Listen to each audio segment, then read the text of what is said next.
Hello everybody, welcome to another Destiny 2 video. This is a Crazy Ox, and today we're going to be going over our weekly reset details. Not quite as much to do this week because of the the fact that they dropped 2 exotic quests and a new Ingram to farm for from the Prismatic Recaster the previous week, but nonetheless, still plenty to do. So without further ado, let's go ahead and get started here. Of course, we're just going to start off first with our powerful gear sources. So let's jump in here. Flashpoint is going to be on Mars. It's also going to be the Psionic Potential Heroic Adventure here. So if you haven't got, if you need more Mars Heroic Adventures for the Wayfarer title, then you can knock that out. Obviously, always plenty to do on the moon for powerful gear. We've got our 3 Nightmare Hunts here: Fogoth, Gaul, and Taniks. So make sure to knock out 3 of those for powerful gear, or 1 on master difficulty for pinnacle gear. You've also got your weekly story mission replay up in the top here, kind of hidden.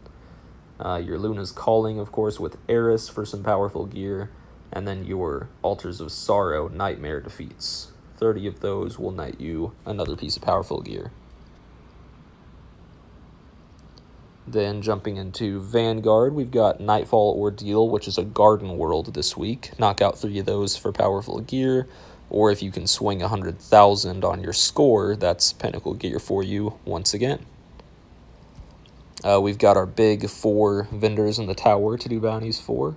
8 bounties each for Gambit, Crucible, Strikes, and the Gunsmith. Then you want to make sure to knock out your Means to an End quest / interference with the Prismatic Recaster. Pick up those weekly bounties as well. But you're going to want to go to Contact on Titan this week at the Rig, which is going to be the Taken Howler boss, which you kind of have to draw the 2 knights together to disable their shields.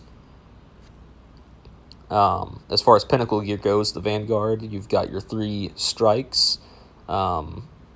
Just knock out 3 strikes with an Arc subclass on, because I believe, let me check here. Yes, it is Arc Singe this week, so make sure and throw on Arc Strider or whatever you want to use and knock out 3 strikes real quick. That's a piece of sweet and spicy pinnacle gear. Then you've got your Gambit matches, just 3 matches between Gambit Prime and Gambit, whichever you prefer. It's a collective deal, so Crucible, you've got your 4 core matches, of course, as well as your 4 rotators, which this week is Clash and Countdown.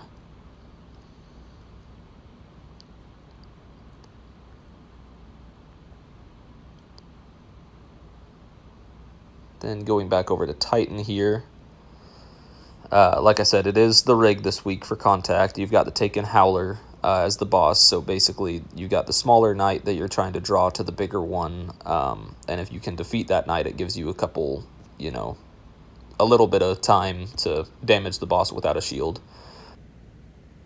And then, of course, for the Means to an End quest, for Umbral Traces this week, you're looking at Heroic Adventures, Menagerie, or survival-based modes like Survival, Elimination, or Trials. I would highly suggest Menagerie, especially for those of you that haven't got everything from it, since it is being vaulted. Now is your only chance if you haven't knocked out the Izanagi Catalyst, or unlocked all of the armor and weapons that are available from the Chalice and the Menagerie. Now is, your only time to unlock that before it's gone. So I would be sure to knock that out. Of course, you've also got your raids as well. If you haven't done Scourge, Eater of Worlds, Crown of Sorrows, Spire of Stars, or Leviathan, you want to knock out as many of those as you can, because, they're going away next season as well. So if you're trying to farm out gear and weapons from those raids, just haven't done them at all before, or trying to get some of the exotics like Terabah, Anarchy, or Legend of Acreus, now is your only time for that, especially Anarchy, with it being so difficult to get, but one of the most meta DPS guns in the game, one of the highest DPS guns in the game, if not the highest. You definitely want to try and get that before it's gone and you can't get it anymore.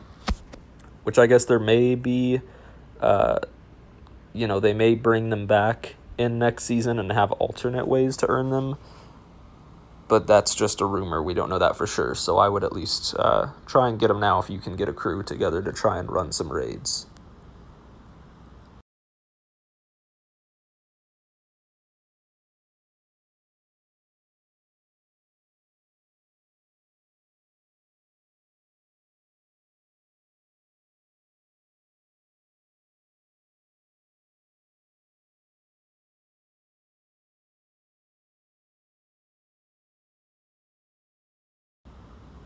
Then, of course, you've got your Pit of Heresy and Prophecy dungeon. You can knock those out for some Pinnacle gear as well.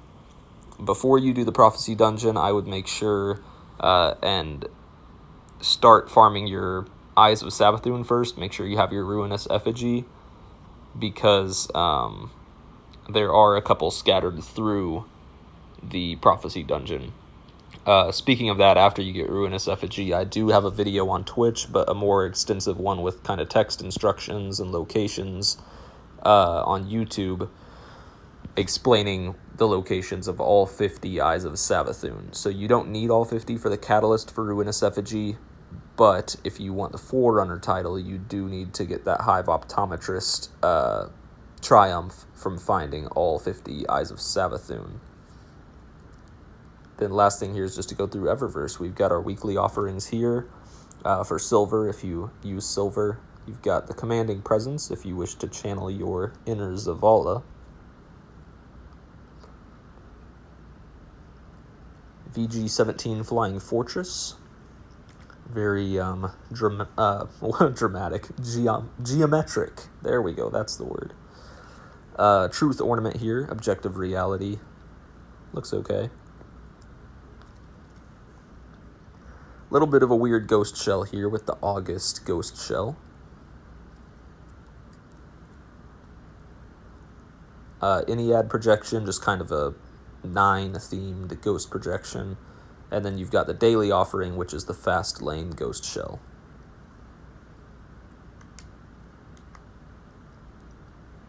Go into the smaller Bright Dust section here. We've got a super dope looking ghost shell here with the Adonis shell.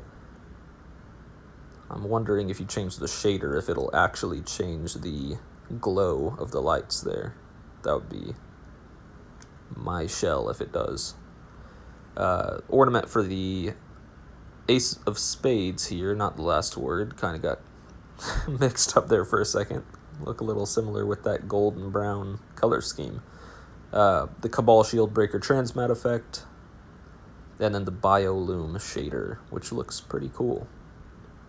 Got to find the right armor to make it look cool, but doesn't look bad at all. Then the bigger Bright Dust section, finally. You've got the Mic Drop emote, which is most likely what I'll end up picking up this week. The Velocimancer exotic ship, which I think looks pretty ugly. If it fits your style, I mean, that's all good, but don't really like that one. Fencing Salute. Have at you, on guard. The Marbled Orb Weaver, Legendary Sparrow. Rare emote here, Reload.